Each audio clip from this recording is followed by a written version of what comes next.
Os professores da Universidade Federal de Alagoas estiveram reunidos aqui no Centro de Interesse Comunitário da Universidade para discutir sobre o PL 257 e a PEC 241. Processo de terceirização, no problema da precarização que está colocada para a juventude. E não vou criar contradição, porque eu tenho aposentadoria integral e vocês não terão. Vocês não terão. Agora eu estou na luta para que vocês tenham. É esse o papel que nós temos que fazer aqui. Qual a relação que existe entre a questão da dívida pública, o PL 257 e os servidores federais? A dívida pública hoje, tanto na esfera federal, que corresponde mais ou menos 46% do orçamento, ela pega grande parte da receita para essa destinação. No Estado, no ano passado, nós tivemos mais ou menos 900 milhões destinados para pagar a dívida pública. Isto é muito maior do que o gasto com saúde e quase o gasto com educação. Então, a dívida pública, ela compromete grande parte dos gastos sociais. Bom, o PL 257 é a tentativa de preparar o orçamento das três esferas, seja União, seja Estado, seja município, para priorizar o pagamento da dívida pública e comprometer a atividade do serviço público. Ou seja, pelo PL, nós teríamos dificuldade de contratação de professores, nós não teríamos mais reajuste, nós teríamos as carreiras comprometidas, ou seja, nós teríamos uma situação em que o serviço público estaria quase numa situação de extinção. Então, o que nós estamos tentando colocar aqui é a importância da unificação dos trabalhadores do setor público, incluindo federal, municipal e estadual, mas principalmente também juntar com os demais trabalhadores, porque esses precisam do serviço público. A nossa intenção é justamente mostrar que a prioridade do Estado deve ser garantir as despesas sociais e não pagar o juro da dívida que assegura o lucro dos banqueiros apenas. Muitas políticas públicas, como a da educação, podem estar ameaçadas com esse tipo de medida. É a PEC 241, que pretende congelar o salário, que pretende congelar gastos com saúde e educação por quase 20 anos.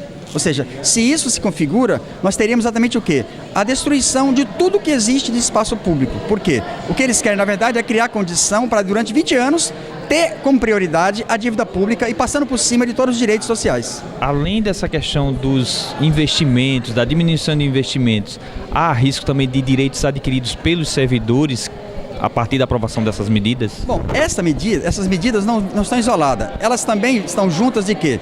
Da tentativa de aumentar a jornada para 12 horas, elas vêm junto com o aumento do tempo de aposentadoria para as mulheres e para os homens. Ela vem com um conjunto de ações que visa exatamente atacar todos os trabalhadores, seja do setor público, seja do setor privado. Por isso é que é fundamental a unidade entre os dois setores e a construção de uma greve geral para o mês que vem, que aponte justamente que nós não queremos que o Estado priorize o pagamento da dívida pública e destrua os direitos históricos que nós conquistamos. Núbia, qual a importância de estar participando desse momento, dessa Assembleia dos Docentes da UFAL, você como estudante? Primeiramente, boa tarde. Segundamente, fora Temer. A universidade, por ser uma universidade pública, ela é uma universidade de acessibilidade e uma universidade participativa. Nesse momento, assim como toda a população em geral, é uma população que está dividida, os estudantes também estão divididos. Ou seja, cada um tem a sua opinião, cada um vai de encontro ou não ao atual governo e nesse momento nós estamos aqui, alguns estudantes para apoiar os professores, os docentes, os técnicos e na questão da greve geral, eu acredito que os estudantes eles têm total direito de se posicionar e nós vamos à luta, nós vamos buscar essa greve geral, nós vamos, se preciso, nós vamos parar o país. Professor, quais os impactos da PEC 241 para os servidores públicos federais? Em primeiro lugar, a tentativa da PEC 241 é a tentativa de criar um novo regime fiscal no Brasil. É um regime do qual vai desrespeitar as consignações que estão postas na nossa Constituição, a partir de vinculações para a saúde e educação, fazendo com que o orçamento da União seja apenas corrigido pela inflação do ano anterior. Isso vai significar uma perda muito grande de qualidade nos valores de recursos, porque vai fazer com que esses serviços públicos não possam crescer em suas despesas. Isso acarreta para toda a sociedade e o serviço público em geral, e principalmente o serviço público que atinge a maioria da população brasileira, uma falta de serviço público de qualidade e levando ao futuro uma provável minimização do Estado, do qual você não tem acesso a nenhum desses direitos. E esses direitos são consagrados, são direitos, são causas pétreas da Constituição, são o que a gente chama de direito sensível, né? A inconstitucionalidade da PEC, ela já deveria ter sido detectada no próprio Congresso, só que nós estamos com um Congresso submisso, um Congresso que dá apoio a um governo ilegítimo, um governo que conseguiu, através de uma manobra jurídica, midiática, né, e principalmente parlamentar, a partir de troca de favores e de conquistas que foram feitas a partir de relações espúrias desses parlamentares com as empreiteiras e que agora assume o poder sem nenhum compromisso com a sociedade, porque não apresentaram um programa para que a sociedade disputasse numa eleição. É seriamente, então por isso nós estamos atentos a isso, na tentativa de chamar a nossa comunidade, e começamos aqui pela comunidade universitária, mas temos que chamar toda a comunidade em geral, de todo o país, para se mobilizar, porque a perda não é só da universidade, a perda não só é do serviço público, a perda é consequentemente para toda a sociedade. Você não vai poder viver com um orçamento que é corrigido apenas pela inflação. Nós temos dados, eu vou mostrar isso aqui na apresentação, que se nós fizermos uma simulação de que se essa PEC estivesse funcionando, por exemplo, de 2005 até agora, nós teríamos só na educação perdido em torno de 400 bilhões de reais. Ou seja, imagine que se nós temos um sistema de educação e um sistema de saúde que já não funcionam muito bem, do qual nós somos críticos a todo instante, pedindo mais recursos para subsidiar esse sistema, e se você tivesse perdido 400 bilhões nesses 11 anos, veja que situação nós estaríamos. Então, é muito grave, a sociedade precisa entender, ela precisa ir para a rua,